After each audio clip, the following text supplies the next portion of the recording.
नमस्कार प्रणाम, आप सबका फिर से स्वागत है हमारे चैनल में। और आप सबको बता दूं कि फिर से पावर स्टार यानी पवन सिंह का गाने का पोस्टर आ गया है, जिस गाने का टाइटल है प्रभु राम।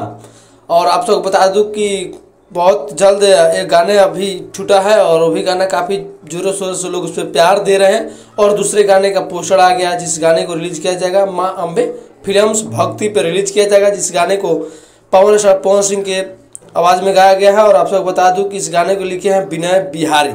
काफ़ी जोरों शोरों से भी गाना का पोस्टर आया है, तभी से एक चर्चा का लेवल का विषय बन गया है। और आप सबको बता दूं जिस गाने का टाइटल है प्रभु राम। तो आप सब दूसरा गाना पावर स्टार यानी पवन सिंह के गाने आ रहे हैं भक्ति में, जिस राम मंदिर पे और कमिंग सॉन्ग में लगा दिया गया है, यानी कल सुबह में आप सबके बीच में रिलीज किया जाएगा। और काफ़ी ज़बरदस्त इस गाने को रिलीज किया गया। इस गाने को लिखे हैं विनय बिहारी। तो आप जानते हैं कि विनय बिहारी का लिखा हुआ गाना कोई आए तो भोजपुरी हो या भक्ति हो, कुछ अलग एक लेवल बनाता है भोजपुरी इंडस्ट्री में। तो पावर स्टार पवन सिंह जी फिर से मूड तैयार कर आ रहे हैं लेकर प्रभु राम को। जय श्री राम।